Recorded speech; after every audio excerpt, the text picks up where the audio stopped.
Hello. Hi, guys. It's so nice to meet everyone finally. So nice to meet you both. How are you doing? Good. Did you guys have a nice Thanksgiving? We did. We did. How about you guys? Yeah. Yeah, really good. Really Good. good. Yeah, that's Uh, great. And I want to get your name correctly. It's Concheta? Concetta usually, but I mean, listen to Okay, me. sorry. Listen to me. Concetta. I'm so glad I asked. I'll put it to you this way. Just don't call me the other C word and we're golden. No, that was not the plan. That was not the plan. Okay, No, great. I know. Because Usually, that's a Spanish. It's a Spanish name, or isn't it like a Hispanic name? I've heard that name in Spanish. uh, So I'm thinking like in the Spanish way. But it's Italian. It's it's Italian. It's probably Italian. Oh, okay, okay. Yes, it's very similar from the way let's that I've heard it. let's just go Latin. Okay, so Concera Otero. hmm Okay, that's great. Okay, so we're gonna start off. Let me just let's get it started. What brings us together?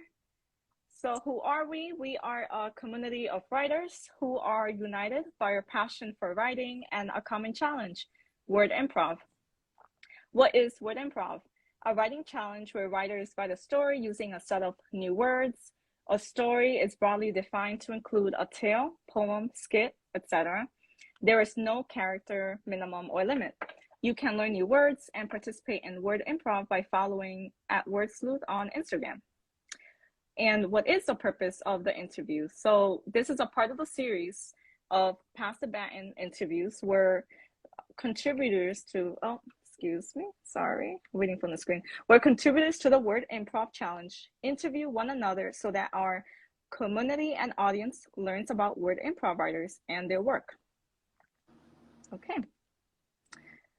I'm gonna read your bio. Okay, so Concetta Otero can best be described as a coffee-addicted author in her 30s, the girl who brought Goosebumps novels to recess, but always had a yearning to be the person who wrote stories instead of reading them.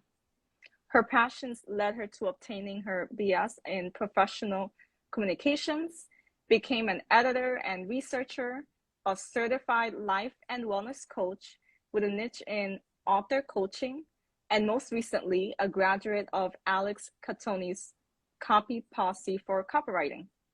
She has a budding coaching business called Writer's Second Sight. Concetta made her dream a reality with her debut novel, Secrets of the City of Gold, a retelling of the film The Road to El Dorado. Why? Because she had questions that needed answering and she wasn't resting until she wrote the story she always wanted to read. Congrats, that's a big deal. One that encases 1500s Spain, Italy, as well as the Muisca, Maya, Aztec, and Incan cultures. Concetta lives in Orlando, Florida, with her husband and Disney in her backyard. I love that. When she's not writing, she's reading or enjoying the Disney parks with her husband. To learn more about Concetta, visit, and I'm going to spell it out, author CMGUIDO.CARRD.CO. And that is awesome. We are off to a great start. Okay.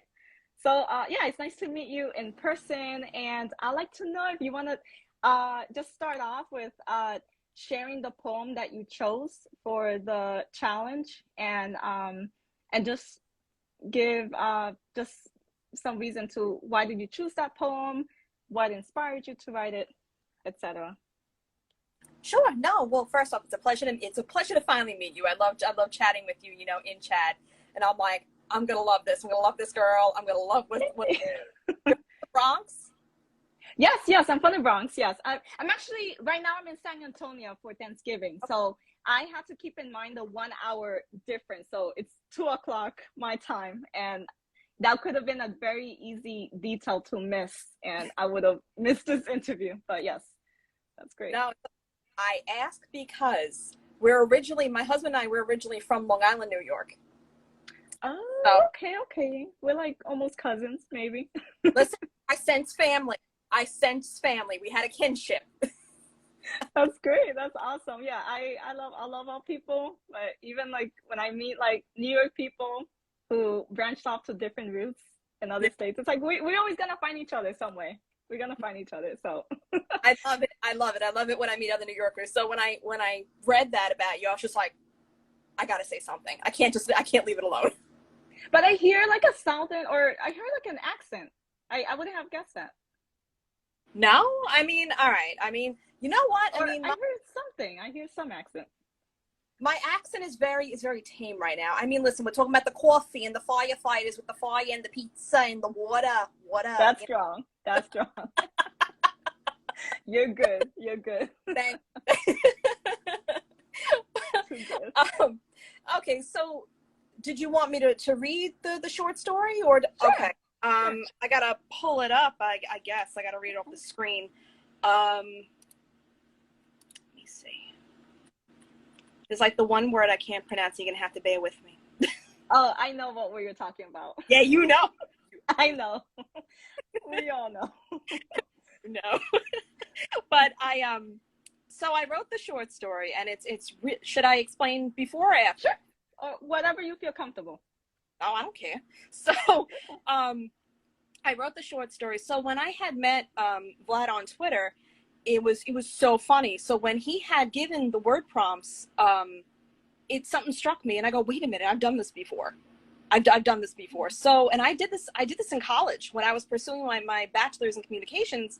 I did this for a class, and it was the funniest thing. So all of a sudden, I had Like to an jump. improv, like improvising in writing. Okay, okay. So what my professor would have us do is that she had said so for our vocab exams we had to memorize. Well, one professor had us memorize all 50 words in the chapter. She wanted all 50 words memorized before the exam, which was insane. Yeah, that is. And then I had the one professor who was cool about it, and she would divide it 25 and 25, and then just make longer to like extend the duration of the test, right? So one week would be 25 words, the other week would be the other 25 words in that chapter.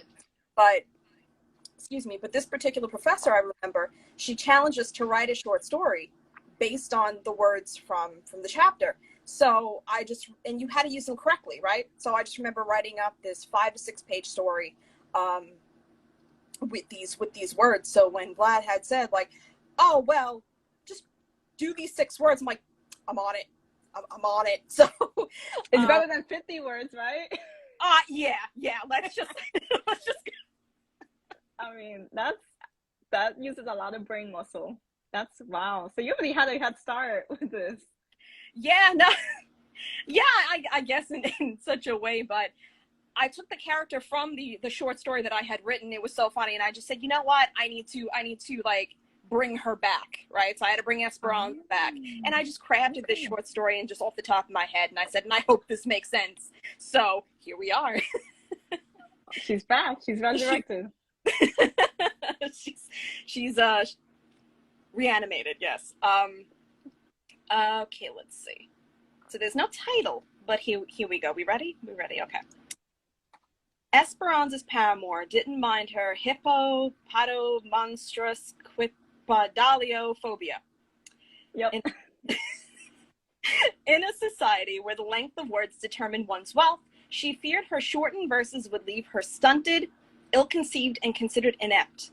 She relied on subterfuge, masked and mirrored, attempted to learn while poring over vocabulary textbooks for hours until her mind would accept no more. Hand-crammed from countless writes and rewrites, to commit the words to memory. Ultimately, her nerves bested her, and she withdrew, burnt out. The daughter of the wordsmith took familiarity in the shadows, where she laid quiescent. Otherwise, she feared a hurly-burly from her betrothed. A scholar whose words frightened her like the strike of a hand. Her father warned her to play coy, consoled her that a flash of her smile would be enough to distract from her disappointments. Certainly, that didn't sit right with her. Her lover accepted her just as she was. She was enough with her shortened phrases that said the very thing that was needed. Esperanza didn't need to prove herself with a giga of words she found hard to process. Society could be cruel, beshadowed with demands to perform, and left Esperanza to curl her knees into her chest. She didn't want to be considered less. Though her paramour found her, extended his hand to her with the sweetest of phrases that left his lips like a caress. Mm. Mm. I love the way that you ended it. Do you feel like it was like a closing to that short story, or do you feel like there's a lot more that you'll? I feel like there's a lot more. There's like at least a continuation to it, but I feel like that was enough to close it out. I feel like that was enough to say, for now, to be continued. Wow. So when it comes to inspiration comes from so many different places, people, and things. And so with this particular poem, there was a character that kind of came back for you. So like, does that usually happen when you write? Like you wanna there's certain characters that you wanna reenact in your stories? So it depends. I mean, so before I wrote Secrets, I had a number of characters that I had written, because I love to like develop characters. So I really like to always like try to exercise that muscle. So character development, and all that. So I would create these multiple characters and just save them in case I ever need to use them again. But, I'll do that occasionally. So characters from short stories will appear sometimes in other places, whether the short story has been recognized or not, So like a little nod, you paying homage. Yeah. Do you find yourself and also like within a theme of inspiration, like are these characters sometimes influenced by you yourself, like traits that you have yourself, or even people or historical figures, people in TV, etc.? Like, That's a really good question, but I don't think so. I mean, at least not that I'm aware of. I'm not consciously doing it. If it's something that's being subconsciously done, like I'm not fully aware that that's happening. But I think I create the scenario before I create the character. So if it's something I really want to do, then I have to fit the character into that mold. So then I'm crafting the character to fit that.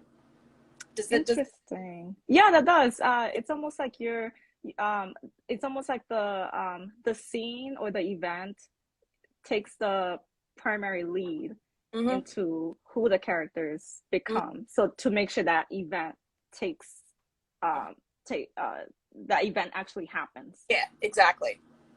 That's very interesting. Okay, yeah, that's pretty cool. Because then it makes you then the characters become really flexible, because it's like they're contingent on the actual situation or whatever it is. Yeah. Okay, that's pretty cool. Do you want to share a little bit more about your work? You're pretty seasoned in the types of work that you've done, your projects. Published or unpublished? Which unpublished. Let's say a little bit unpublished, and then you can go on about your published work. I'm like, what do you want to hear first? That's a really good question. Thank you. I try really good. Snap back with the good ones, So as far as unpublished goes, I'm actually working on something right now, a work in progress, because I really wanted to. I have never done like a good fantasy novel before. So like with fae and elves and an entire world encasing that. So that's something I'm definitely working on right now. And of course, with the levels of spice, we all love our spicy levels. So, I'm sorry, words are like leaving me right now. It's totally fine. So this word, I mean, now that we're back on the conversation, like falling back to inspiration, to inspiration, I actually was watching an anime, and it was a reverse harem. It was reverse harem anime. And it was about, these 7 warriors who guarded this priestess. Can you define that? Because I don't follow up with anime much. So it was a reverse something anime, you said? Oh, so okay. So harem animes is usually like you have the central male character, then the female characters that surround as serving as the love interests, and then got it. Have reverse harem, which is the female with the male. Oh, reverse heroine. Sorry, I didn't hear correctly. Got it, got it. Oh, listen, ask away. Look, listen, all right. I blame it on the accent. If you can't understand me, always ask again. No, blame on the accent. I'm telling you. And I'm also just wearing one AirPod because my other AirPod just fell into my coffee. So. Oh my God! My What's life. supposed to be the lifesaver has betrayed you. Oh my God! Isn't that funny? I trust my coffee to the max until that moment. That's so ironic in the worst way. I am so sorry. My That is very funny. condolences. Yes. Other than that, I can hear you pretty well. Yes, but you did say reverse heroine. Sorry. Yeah, no, it's all good. It's all good. So yeah, it was so it's like a reverse harem. I can't even pronounce words. I apologize. So yeah, it's a reverse harem. So, and it's with the warriors surrounding a priestess, and obviously one is serving as a love interest. And so I kind of wanted to pay homage to that. And wait a minute, I'm sorry. I think my computer screen is causing glare. There we go. I was like, why can't I see? Why can't I see? This is a problem. And I can see you, so that's good. But okay. You gotta see you too. And you gotta see me. I can see you perfectly. Yes. That's great. So yeah, I wanted to pay homage to that with the priestess and the warriors, but I wanted to so it's like a girl from another world type situation. So the girl, is transported into the book world, so she falls into this world, and she's taken in, so to speak, and has to, complete this quest to summon the god, and all will be right with the world. But then you have this cast of characters that will have their own separate, side stories to kind of fold into the main plot.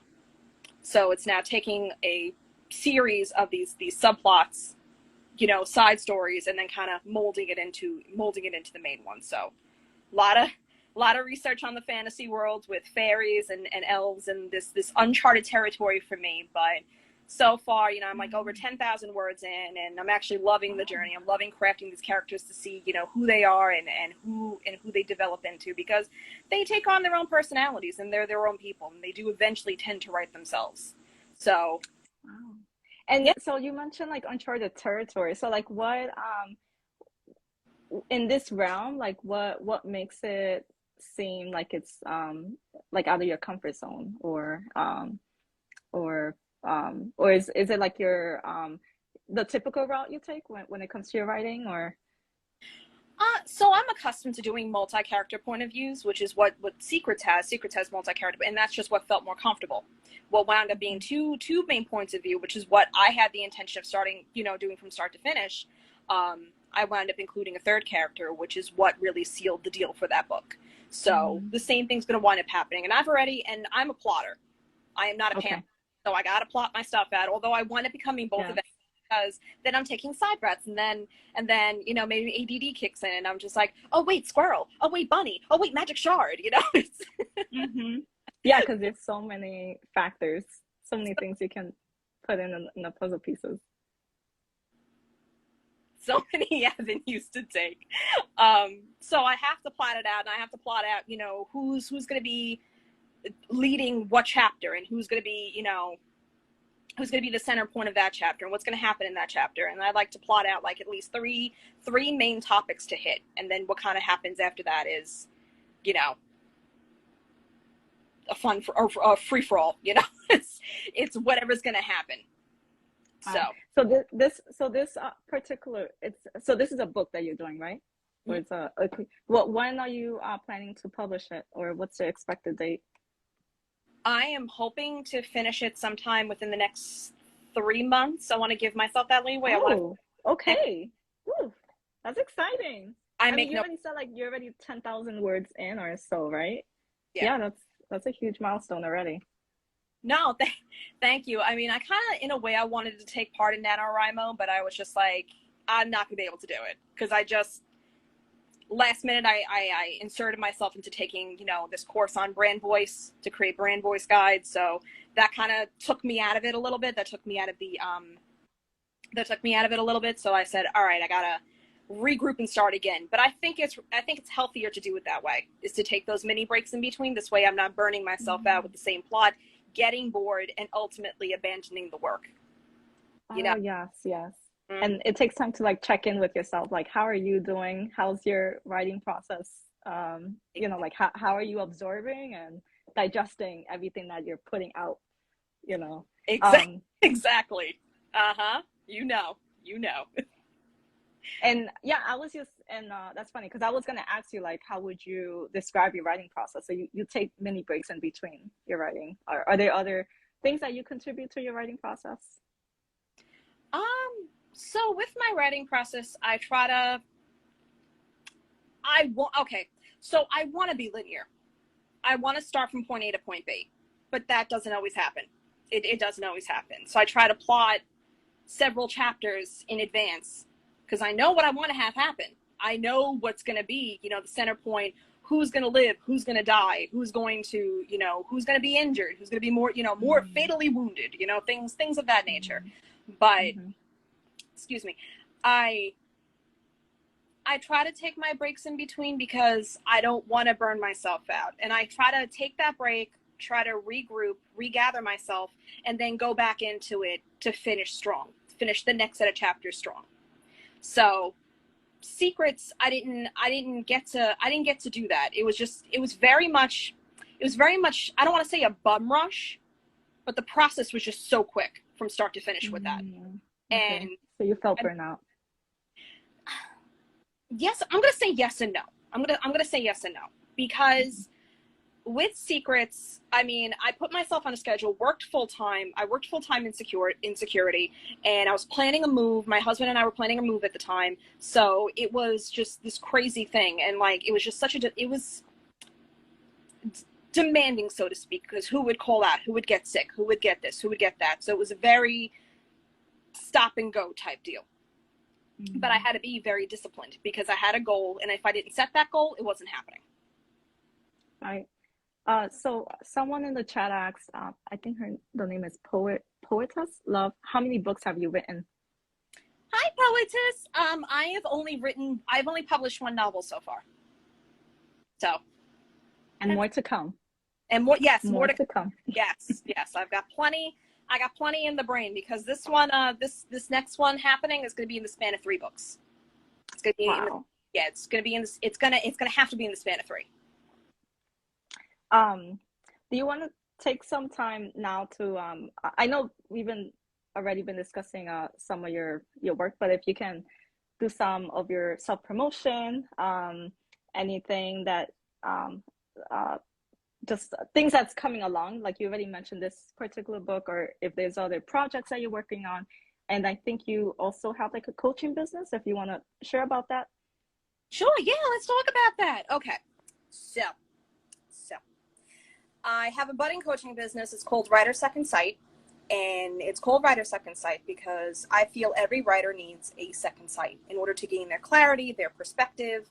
And it sounds like a strange name, right? It sounds like such a strange out there. It did stop me. It did make me want to repeat it. Like, Writer Second Sight. Like, what is that about? So, because I kept saying it. So my friend has a small publishing company, Radiant Publishing House, and you know he's the one who published Secrets. So at the time, he and I would bounce off each other all the time because he coached me. So he coached me, and then, you know, whenever I needed it. So it wasn't like a regular schedule thing with him, but it was like whenever I felt a blockade, I would go at him and be like, I'm struggling. Help me out here. Like, I'm bogged with research. I'm doing too much research, not enough writing, you know, XYZ 1, 2, 3, right?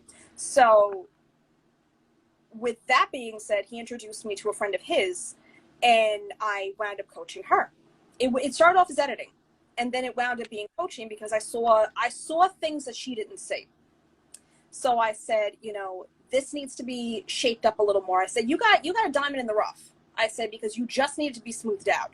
You just need to be smoothed out. You need, you know, you're missing some things to make it fuller. You're missing some things to keep this relevant, fresh, you know, et cetera, et cetera. And, you know, she took it into consideration, and, you know, we made the changes, and we wound up going on a call over a Google Doc where her manuscript was, and we would do it chapter by chapter until it was done. Because I wanted to maintain her comfort level. And then it hit me, and I said, wait a minute, I'm coaching her. Because at the time I didn't realize it. This was just me wanting to help a friend out. And I just said, listen, I'm determined to get this done. Like, I want this for you. I want this for you, you know, for you to have this published. So, you know, it was a very raw experience, because I had never coached before. Like, I'd give advice, but nothing like that spanned an entire manuscript. So that was very interesting. And that says a lot, because you've also probably helped her just recognize, like, to protect her voice in her book, in her writing, you know, to make sure that she doesn't lose her voice in her own book, you know. Yeah. So the thing with that is that there was more telling than showing. And that's how, I'm not going to say like I'm an expert on show don't tell, but then I created what I call the stuffed shell theory. And it's all right, let's talk about this. Yeah, please unpack that. So stuffed shell. Okay, wait, what's it called again? The stuffed shell theory. Okay. I don't know why it's called a theory. It just sounded good. It sounded, great. So the stuffed shell, so you take your uncooked shell, which is your scene that doesn't have a lot of description or a lot of, you're doing a lot of telling, right? I felt, I saw, I this, I that, all that, right? You have some plain dialogue going on, right? That's your plain pasta. Now you're cooking the pasta and you're formulating things. And now when you have that shell, what does the shell need? You need your cheese. You need to stuff it with your ricotta and your mozzarella and your manicotti, all that. This is where your Italian comes in. Uh-huh. Very handy. Yeah, exactly. So you take your cheese and that's, your filler. Your filler, how you're taking I felt and you're kind of drawing it out. Her heart caught in her throat and she struggled when she looked at him. Something more than when she looked at him, she choked. So then you take it and then your sauce is just you polishing it up, whether it's writing or drawing it out with dialogue. And then you bake it, which is your polish. And then you're all set. You got your stuffed shells. So there's your stuffed shell theory. I never thought of it in those ways. I almost want to see like some like an animated chart or some type of like showing the actual plain shell and then the sausage and the just putting it all together. That's very interesting. And that also helps. Like, I'm also like a visual learner, so that helps me to actually see like what is it that if I want my words to be more colorful or more like pop out. That's so interesting. Well, listen, you and I, if you want to sit afterwards, like we'll do a round of stuffed shell. Yes, we can do a round of stuffed shell, and I'll show you exactly what I mean. And I get it. A lot of people are visual learners. I can be that way sometimes too. So it's like I need to see things when I see. So if I look at a picture, I can definitely draw out the description of that picture, right? So, but yeah, I'm a visual learner too. I can't just do it by I can't just hear. Yeah, I'm not auditory. Thank you. I was looking for the word. I was like, it's audio. No. Yeah, I'm very like hands-on and I need to see too. But that's really awesome. Yeah, and I'm sure many of the viewers now and whoever will be listening to this video will find it helpful as well. Yeah. Are there other final remarks you'd like to share for the rest of today? Well, as far as the coaching business goes, if you feel that you can't start something or you need another perspective on something that's not necessarily editing or anything like that, I would definitely look to invest in an author coach. They'll help keep you accountable. They'll help keep you motivated. They'll help keep you, and help you improve as a writer. And as far as, secrets goes, I mean, if we're talking, and this is like so awkward to be talking like self-promotion, because it's like, I hate talking about myself, but this is the opportunity to talk about myself. So yeah, it's an opportunity. Take it away. So as far as secrets goes, um, I bogged myself down on the research because I wanted to be as authentic as possible to the time period. So I wanted to be as authentic as possible to the 1500s. You know, that's including Hernan Cortez, you know, who was in search of gold. You know, that's what he wanted. And I make mention. Um, I'm sorry, I'm looking at POTUS' comment for an awesome and talk about yourself, girl. Okay, all right. I have your permission. Let's do it. Let's do it. But you didn't need her permission though, you know, just saying. You are, you know, I'm acknowledging POTUS here. Yes, acknowledge. um, you know, so Secrets, I have to say though, it was a lot of fun to write because it was a retelling of a movie that I loved. My dad took me to go see the film in 2000 when it first came out, and I fell in love with the movie. And it's such an obscure movie. You know, I feel like it's gaining more traction now than it did then. But when people hear this movie, The Road to El Dorado, they're like, what movie is that? I'm like, well, is that Disney? And I go, no, it's DreamWorks. They go, DreamWorks did that? And I said, yes, the same people who did The Prince of Egypt. They're like, oh my God. And I go, yeah. I had to go back and watch the trailer. I completely forgot about this movie. Really, yeah. I did. So once I saw that you wrote like a remake of it's like a remake of it, right? Or like a continuation of it, or it's a remake. So I keep the same of these adventurers who are in search of the city of gold, but rather than in the movie, like, they don't encounter, nobody but one character encounters Cortez.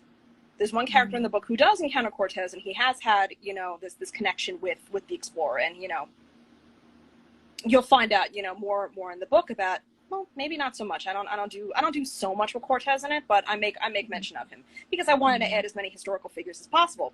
So, but in doing research on the Muisca, the Aztec, the Maya, the Incan, again, I wanted to keep it as authentic and as original as possible while creating this legendary city. You know, so I had to create this melting pot, including the gods and goddesses, and many of them are similar. So to take all those elements and put them into one, I mean, that was just, I mean, so I looked at the manuscript afterwards. I was like, okay, I did it. I did damn good. Okay. Yeah, because that's there's the writing, but then also the research, and then just the awareness of like balancing it. Like you have your creativity behind it, but also maintaining like the essence, like the truth behind the history behind it. And that was so important to me. So important to me. Like, I really wanted to do my best to keep the history intact. I couldn't just make up things. It wouldn't sit right with me. Excuse me, it wouldn't sit right with me if I had just made up some stuff. Because first off, I know there's going to be that one person out there that's going to be like, you lied. That's not what happened. That's not who they are. That's not who this is about. And I'd be like, I wouldn't be able to sit right with that. But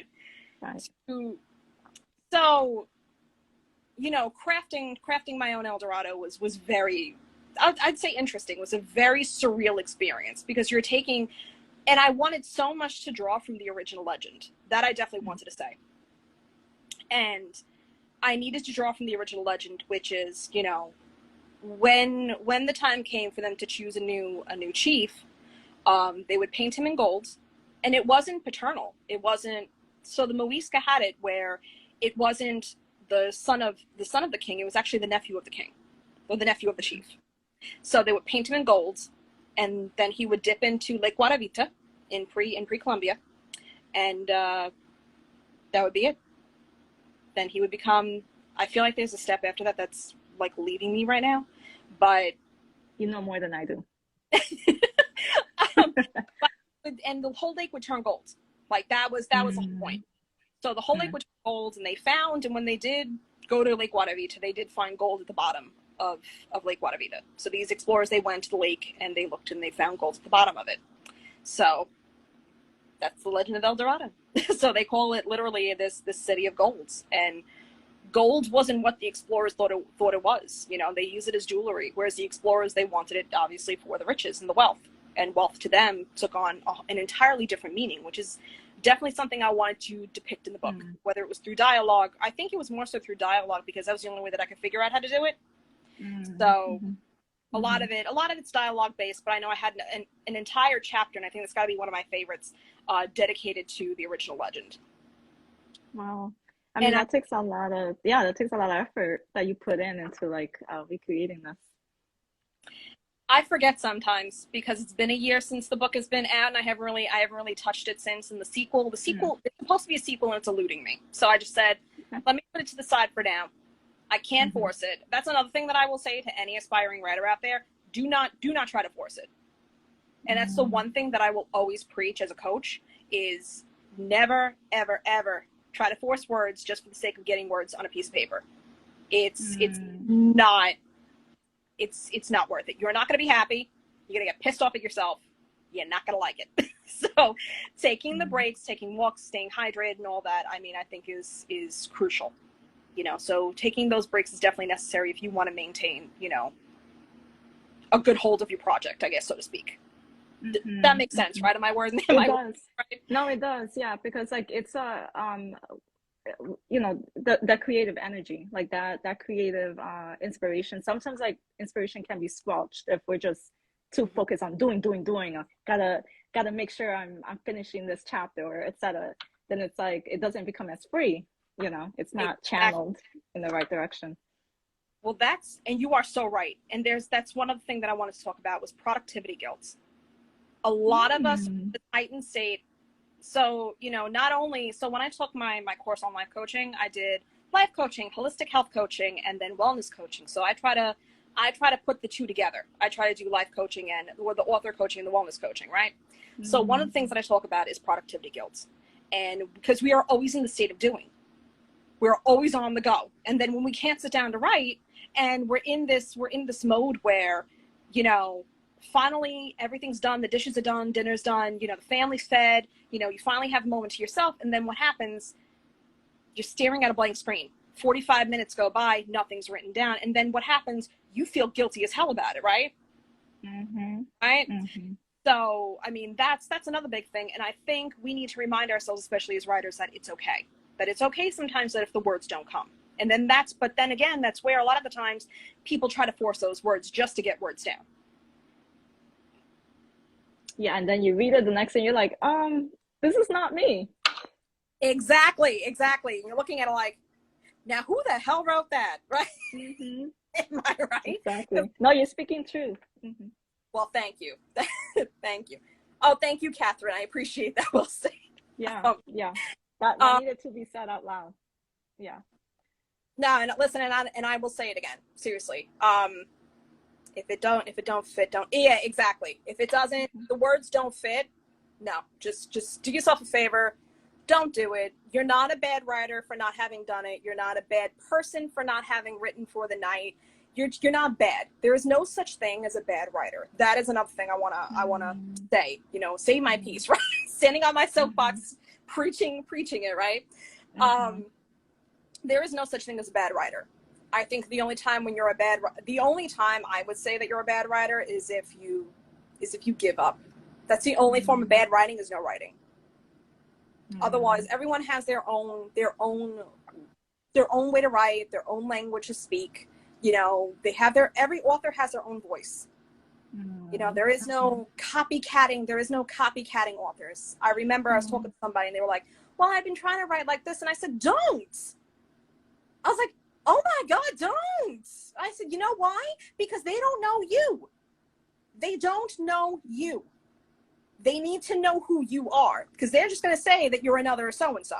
I can't remember off the top of my head who they were saying they're trying to write for or write like, but no. Just as writers, we all have our own unique voice. I know I do. And I know for a fact that I'm not everyone's cup of tea. All right. And that's fine. That's fine.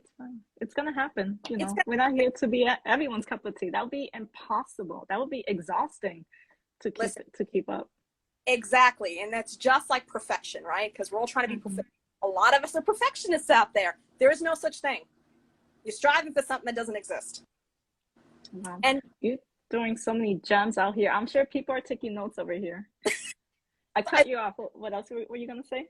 No, you're fine. You're fine. I think somebody had said, they're like, I'm learning so much. And I'm like, oh, thank God. Oh, thank God.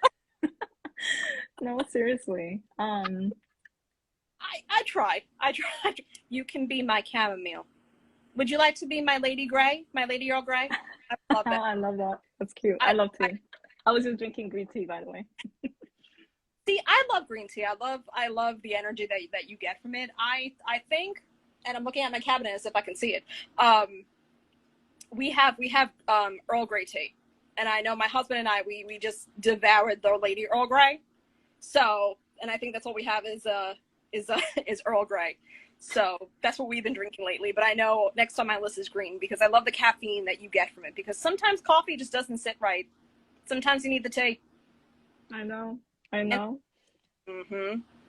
Well, are there other final remarks, or we can head into closing? Because I think we can go on and on. You have so many gems. You can just lay it all out here. It's really good. No, and I appreciate that. No, I just wanted to say thank you so much for having me on today. This has been an absolute pleasure and an honor. When I met Vlad, I had, he gave me, little nuggets of info of what I was getting into, but sitting here chatting with you, this has just been amazing. And I mean, when I was chatting with you on the chat, and I was just like, I'm going to love this. I'm going to love this experience. This has definitely been such a rewarding experience, just chatting with everybody. And, especially in the chats, like I've been loving the back and forth. I was just like, you like what I have to say? Thank you. It's part of community. I like that. It's just one of the things about community. We get to learn from each other, and next you'll be the one interviewing. Yes. Do you have an idea on the actual date when you'll be interviewing the next writer? I believe maybe that's still coming up. No, I think that's December 7th. I think we were looking at a date of December 7th with I forget her name off the top of my head. I am so sorry. I feel terrible. I'm terrible. No, you're on the how is it, the hot seat today? So it's really easy to forget what's coming up in the next few weeks. I literally just jumped off. So right before this, I just jumped off the last coachings from the brand voice challenge that I just took. So I just jumped off of one call from the other, and I was in I missed out on being in her hot seat. So now to be in this hot seat, I was just like, okay. But no, this has been amazing. This has been so much fun. You're absolutely right. You and I could just go on and on all day about this, but I would love to chat again. That is awesome. More about this in the future. I would love that. That's awesome. So in closing, let me see. So we encourage you to learn new words and participate in the word improv by following at WordSleuth on Instagram. And if you would like to get involved in the Pass-the-Baton interviews, then you are welcome to DM at WordSleuth. You can follow me at The Acceptance Journey, and also Concetta. Can you say your handle? I am at The Wordy Woman 20. Perfect. And are there other places that people can find you? Websites, or? I'm on Facebook. You feel free to add me on there. I'm on there as Concetta Otero. Twitter, I might be starting to lean away from it, but I'm also The Wordy Woman 20 on Twitter. And definitely, guys, join the improv challenge. Like, it's a lot of fun and it's so worth it. And you see a lot of creative minds doing poetry, doing short stories like myself. And it's such a great challenge. It definitely exercises your brain and definitely challenges you to think about those words and how to use them. Perfect. Okay, well, it was a pleasure interviewing you and learning even more about you. Seriously. It was such a pleasure. I loved chatting with you so much and chatting with all of you in the chat today. Thank you so much, guys, for your support and your love for Word Sleuths. And I mean, definitely keep tuning in. Okay, bye. Bye.